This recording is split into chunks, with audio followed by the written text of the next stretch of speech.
Je crois que ça fait longtemps qu'on n'a pas eu l'occasion de se parler les yeux dans les yeux et cette occasion, on va se la prendre et on va capturer ce moment à tous ceux qui essayent de nous le voler, de nous le dérober, de nous empêcher de pouvoir communiquer, vous et moi. Je prie d'excuser la musique, c'est tout simplement à cause d'une fête de paysans qui sont en train de festoyer plutôt que de s'entraîner. Que voulez-vous, les gens ont des priorités différentes des vôtres et des miennes. Mes soldats, aujourd'hui, on va parler de ça. Vous avez été plusieurs à me le faire remarquer et je pense que vous avez été nombreux à noter que je me baladais avec une tenue digne de Kobe Bryant jour et nuit maintenant depuis quasiment un mois et demi. Petite blessure au coude, petite tendinite ou tendinose, bref, en tout cas une tendinopathie, une inflammation du tendon externe et interne au niveau du cône. Et du coup, je me suis dit que j'allais vous partager quelques bonnes idées et quelques petites astuces si vous aussi vous souffrez de ce genre de pathologie sur le moment pour pouvoir les soigner, éviter de les aggraver, vous en tirer et pouvoir continuer à progresser, à faire des gains tout en prenant soin de votre santé. C'est parti. Alors le tout premier truc, et le truc le plus important, si la compagnie créole veut bien fermer sa gueule, c'est d'éviter à tout prix, quoi qu'il en coûte absolument, la douleur. À chaque fois que vous allez avoir mal à l'endroit où vous souffrez à l'entraînement ou dans la vie de tous les jours en déplaçant une charge, en vous brossant les dents, moi ça a même commencé à me faire mal en me frottant le visage sous la douche et c'est là que j'ai commencé à m'inquiéter. À chaque fois que vous allez avoir mal, vous allez déclencher ce cycle de douleur. Ce qui se passe dans une tendinopathie, que ce soit une tendinite ou une tendinose, c'est qu'en fait le tissu du tendon, donc tout le tissu conjonctif, les fascias sont inflammés. Par conséquent, votre corps va essayer de réparer le bordel. Comment est-ce qu'il s'y prend? Et comme il est dans l'urgence parce que vous souffrez et que la fonction est perdue ou qu'elle est détériorée, il va essayer tout simplement de consolider les tissus endommagés en rajoutant par-dessus des tissus un peu plus faibles. C'est là qu'il est excessivement important de ne pas déclencher de douleur parce que si vous déclenchez de la douleur via votre entraînement ou n'importe lequel des stimulus de votre vie quotidienne, vous allez tout simplement détériorer, voire briser ces tissus conjonctifs qui ont été rajoutés par-dessus et du coup vous redémarrez le compteur de la récupération à zéro. L'idée c'est d'éviter absolument la douleur pour permettre au corps de consolider les tissus conjonctifs qui sont abîmés avec des tissus qui vont être de plus en plus solides et donc vous permettre de reconstituer des tissus conjonctifs. C'est pas facile ça à dire, je suis passé chez Soch. Reconstituer des tissus conjonctifs tout simplement pour réparer les tendons dans mon cas qui sont abîmés avec de nouveaux tissus qui sont sains et forts. C'est la première règle mais c'est aussi la plus importante. Pas de douleur. Quoi que vous fassiez, contournez et évitez absolument la douleur. Dès que vous ressentez de la douleur à un endroit, en l'occurrence moi dans mon coude, vous relancez le compteur de la récupération à zéro et donc vous rajoutez des jours nécessaires pour pouvoir récupérer et regagner l'intégrité physique et la pleine fonctionnalité de vos membres ou de vos articulations. La deuxième règle est une règle de bon sens. Plus vous poussez l'intensité de votre entraînement, c'est-à-dire que plus vos séries se rapprochent d'un pourcentage important de votre effort maximum, donc votre 1RM, vous allez infliger un stress plus important à vos tissus conjonctifs et donc potentiellement détériorer davantage un tissu conjonctif blessé que si vous faisiez des répétitions plus longues. Donc si on reverse engineering ce processus de pensée et de planification de l'entraînement, il suffit tout simplement de comprendre que plus vous allez allonger les séries, donc plus vous allez abaisser l'intensité de votre entraînement, plus vous allez pouvoir continuer à faire du muscle tout en étant blessé parce que vous allez pouvoir respecter l'intégrité physique de vos tissus conjonctifs et donc éviter de créer une surblessure, de rajouter du stress alors même que les tissus conjonctifs ont besoin de récupérer. Donc rappel de la règle numéro 1, à partir du moment où les mouvements ne sont pas douloureux, règle numéro 2, pour les mouvements que vous avez conservés qui ne sont pas douloureux, allongez les séries. Si vous faisiez des séries de 3, 4, 5, 6 répétitions, allongez-les à 10, 15, 20, voire 30 RM. Vous aurez de cette façon-là un stimulus musculaire suffisant pour pouvoir continuer à entretenir la masse musculaire, voire éventuellement la développer, surtout si vous êtes débutant, aucun souci, tout en préservant l'intégrité physique si précieuse de vos tissus conjonctifs et de vos petits tendons.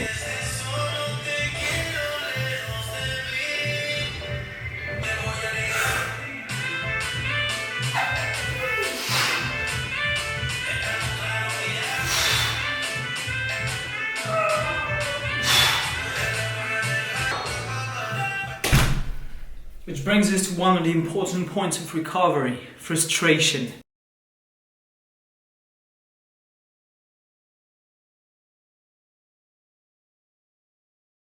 La frustration, mes soldats, c'est un des points les plus importants tout simplement parce que plus encore que la régénération, c'est ce contre quoi vous allez vous battre ici et pas là. Imaginez que vous ne puissiez plus travailler avec la même intensité, la même passion, la même vigueur, tous les groupes musculaires et les exercices que vous kiffez. Les pecs, les épaules, les bras, les dorsaux, le développé couché, les tractions lestées, etc.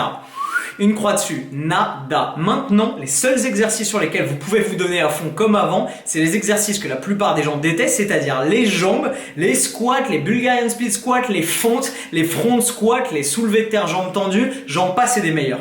Frustrant, non? Bah ouais. Et malheureusement, ce point-là est capital. Le but du jeu est de pouvoir continuer à vous entraîner, à stimuler votre capital musculaire et à progresser légèrement tout en économisant votre capital osseux, articulaire et vos tissus conjonctifs. C'est frustrant parce que vous avez envie de balancer des gros poids, vous avez envie de sortir les gros haltères du rack et d'envoyer du 40 par main sur le développé couché ou sur le développé incliné. Vous avez envie de faire des tractions lestées et de mettre 30, 40, 50 kilos. Ça fait 2 mois que j'ai pas fait de traction lestée. Est-ce que vous imaginez à quel point ça me manque étant donné que c'est probablement mon exercice le plus fort et sur lequel je suis le plus performant. Votre ego, vous allez être obligé de le mettre de côté et ça c'est frustrant. Quand on regarde des vidéos de motivation sur l'entraînement et la musculation, on voit forcément des mecs qui sont balèzes et qui se donnent, qui transpirent et qui repoussent leurs limites en poussant des poids énormes. Ça, au moins sur les groupes musculaires sollicités et qui utilisent les articulations et potentiellement les tissus conjonctifs blessés, vous pouvez faire une croix dessus au moins temporairement. Mais si vous voulez un jour de nouveau être fort et continuer à envoyer des grosses perfs comme ça, il va falloir prendre votre mal en patience et être capable de comprendre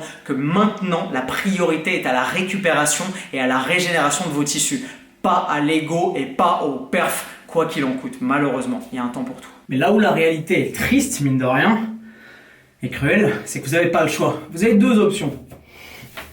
Ou accepter temporairement de faire des séances de papy sur les groupes musculaires et les exercices qui vous font potentiellement souffrir et éviter absolument la douleur. Ou alors, continuez à vous mettre vos séances de bourrin comme avant, malgré tout, malgré la douleur et en serrant les dents. Et si vous faites ça, vous courez à l'échec, à la détérioration et au handicap potentiellement, ce qui veut dire à une non-performance programmée et imminente. Donc en fait, sur ces 2 options, malheureusement, vous n'avez qu'un seul choix, prendre votre mal en patience et faire les choses bien. En fait, quand on y réfléchit bien, c'est probablement psychologiquement que c'est le plus difficile d'encaisser une blessure. Parce que vous allez devoir forcer, c'est-à-dire produire des efforts, potentiellement redoubler d'efforts. Pourquoi? Pas pour continuer à progresser, pas pour devenir meilleur, pas pour devenir une bête, non. Simplement pour vous maintenir à niveau.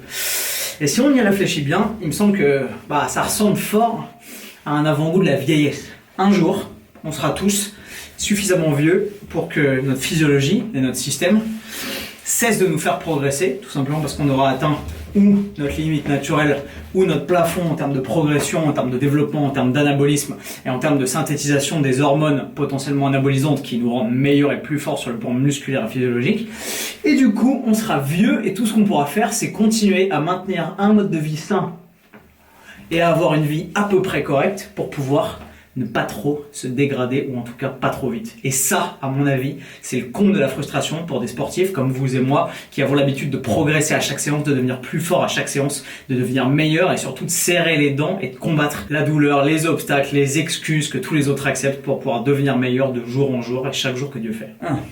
Ça, vous voyez, c'est les cheveux.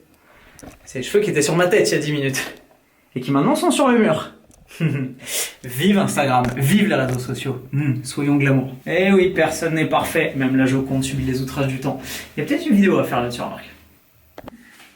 Bon, il y a un autre point capital sur lequel vous avez absolument les pleins pouvoirs, enfin, sauf si vous vivez chez vos parents, mais si ceux-là sont pas trop cons, ils devraient comprendre l'importance de ça. Une alimentation équilibrée qui soutient votre anabolisme, votre besoin de construction musculaire et de régénération, et qui surtout est anti-inflammatoire, c'est-à-dire qui contient suffisamment d'oméga 3 et de cholestérol, puisqu'en plus d'être anaboliques, ils sont anti-inflammatoires, vous devriez le savoir depuis le temps, et de légumes, de vitamines et de minéraux pour vous permettre de régénérer vos tissus et de construire du muscle sainement tout en soignant vos tissus blessés. Vous avez les pleins pouvoirs sur ça, tout simplement parce que vous êtes le seul à décider ce que vous mettez ici, dans votre bouche. Que vous fassiez la cuisine ou que vous achetiez votre bouffe toute prête, vous avez absolument le choix, même si parfois le choix est compliqué. Personne ne vous met de la bouffe de force dans la bouche, donc vous avez toujours le choix. Choisissez judicieusement. Et un autre élément, mes petits galopins, qui conditionne absolument votre récupération et à quel point vous allez pouvoir récupérer votre intégrité physique le plus rapidement possible. Le sommeil. Et encore une fois là-dessus, vous avez les pleins pouvoirs. Ça n'est qu'une question d'organisation. Organisez-vous pour pouvoir dormir suffisamment avec un sommeil suffisamment réparateur et de qualité, pouvoir éviter de stresser le soir, vous exposer aux écrans, au bruit, au vacarme, au stress. Rentrer dans des activités qui procurent le calme et la sérénité, prendre une bonne douche, lire un bon bouquin, vous poser, vous étirer, écouter de la musique douce, discuter avec votre conjoint, bref. Abaisser le niveau de stress, abaisser le niveau d'adrénaline et vous préparer à prendre 7, 8 ou 9 heures de sommeil de qualité. C'est la meilleure recette pour pouvoir récupérer idéalement. Et du coup, je vais me foutre au pieu. Hop, hop, hop, ne partez pas, ce serait dommage, la vidéo n'est pas terminée. Je vais vous montrer, en profiter pour vous montrer quelques petits exercices du coup que je peux faire malgré la blessure. Comme vous l'avez compris, je tabasse les jambes, donc tout y passe. Squat, front squat, soulevé de terre, Bulgarian split squat, etc. C'est aussi la raison pour laquelle j'ai tellement progressé sur le bas du corps et en volume et en définition et surtout en force parce que je les entraîne avec une énorme fréquence. Les jambes, c'est bien beau, mais il faut bien continuer, mine de rien, à essayer de s'entraîner le haut, notamment comme ça, par exemple, avec un tirage main en vis-à-vis. Vous voyez, je mets extrêmement léger et j'ai une amplitude, c'est pour ça que je me penche en arrière, qui est plus importante. Ça me permet de pouvoir recruter mes dorsaux, mine de rien, parce que je peux plus faire de traction avec mon coude.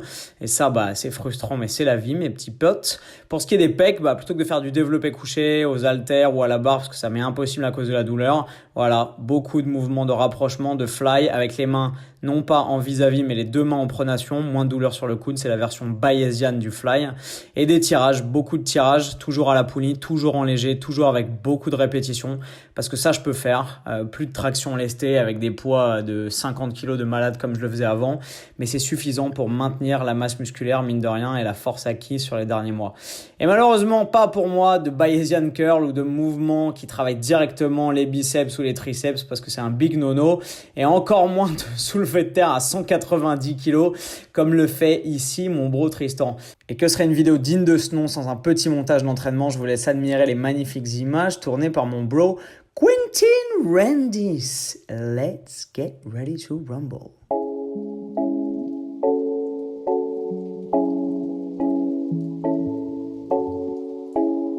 Yeah, yeah. Yeah, yeah, yeah, yeah.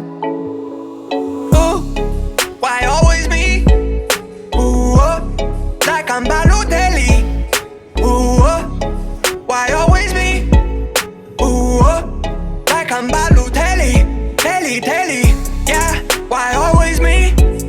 Ooh, like I'm Balotelli. Ooh, why don't you see? Ooh, tryna call you Telly. Yeah, yeah, yeah. People act like they know me, but you don't really know me. I've been out here on my own. I've been grinding all alone. Yeah, get up at night, we can pour out the wine. I got cash on my mind, yeah, I don't really mind. And I don't have the time, every day I go out, every day a new route that you know nothing about, nah. Why always me? Ooh, like I'm Balotelli. Bonne séance. Super Ce séance. petit pump, regardez-moi ça là. Serpentard. J'aurais dit pouf souffle moi avec le... C'est quand vous voulez, vous mettez vos affaires là-dedans et on dégage. Arrête. J'ai une crampe du cul. On va tester ça. Bon évidemment si c'est bon j'aurais pas le droit de vous dire que c'est bon. Je vous ferai un petit signe. Juste impressionnant. Puis t'as pas d'arrière-goût de lait non plus. Elle est hyper digestible, pour le coup jamais de ballonnement, que dalle. Ça fait sa propre pub. Vas-y, sois sensuel, donne-nous le produit. Fais-nous vivre l'instant. Fais-nous vivre le moment. C'est bien? C'est lourd? Ah putain. Tu kiffes? Vas-y. Non, c'est trop bon. Croquette? C'est trop Ça bon. fait quick quand Un tu le manges, gâteau. vas-y, fais quick. Ce bruit de bouche. Il y a un mec sur une de mes vidéos, il dit alors super vidéo et contenu extrêmement intéressant, par contre ce bruit de bouche quand tu manges est absolument insupportable. Ah ouais? Boys and girls, c'est 22h24 et on vient de trouver ça, Steakhouse à volonté, qui ferme à 22h30. On a appelé gentiment, cordialement, et la dame de l'accueil nous a dit que si on arrivait dans les 4 minutes, on pouvait peut-être bouffer. Donc... Oh là là. Oh là là. Oh là là. Regarde pas les dessins. Oh putain. Oh là là là là. Non mais comment tu veux que je... Voilà, stratégie, salade. Comment tu veux que je tienne mes cales là-dedans? Oh là là. Impossible. impossible. Donc du coup, comme il ferme la cuisine dans 5 minutes, on a chargé les assiettes pour être sûr que ça disparaisse pas. Nous avons une grosse assiette de crudités, salade, concombre, un peu de salade de riz, chou blanc, chou chinois, très légèrement de pommes de terre, quelques pâtes, un peu d'œufs durs, avec un peu de sauce. Et là, légumes, haricots, pommes de terre, ratatouille, courgettes, oignons, champignons, un peu de pommes de terre, quelques nouilles, 2-3 bouts de bressaola. Bonne. Alors, je vois arriver avec la question. Antoine, toi qui comptes tes calories d'habitude, là, tu vas faire comment? En fait, c'est juste un gros lâche. C'est juste un gros lâche. Ils ont juste aucune self-discipline à propos de la bouffe et ça m'intrigue. Genre, c'est Donc, facile. comment je vais faire pour compter mes calories ce soir? Tu vas te faire Comme ça. Ah ouais. Littéralement. Impossible. Enfin, j'aurai une estimation, disons, entre 1200 et 3800. Voilà. Ouais. Merci. J'aurais dû en prendre, putain. Bah, il en reste, hein. Il est trop fond. Oh, le moelleux du truc. Je vais être pas bien. Hein. Si j'arrive pas à dormir sur le dos. J'ai du mal.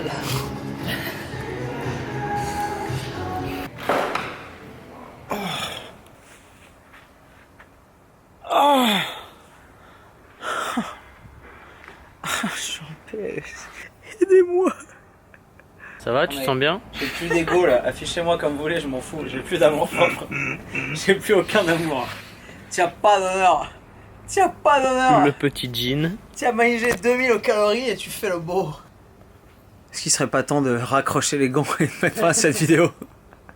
Mes soldats, merci infiniment de l'avoir suivi. J'espère qu'elle vous a plu. Si c'est le cas, laissez-moi un petit commentaire juste en dessous après avoir éclaté les pouces bleus. On vous revoit très bientôt. Je vous aime fort, vous savez, comme d'habitude, que je vous retrouve dans une prochaine vidéo. Tu rodes pour mon autre pro, toi. Vas-y, pète aussi. Non mais pète aussi. Et je vous retrouve dans une prochaine vidéo comme d'habitude mes soldats, avec le sourire plus fort et plus vite. Bam.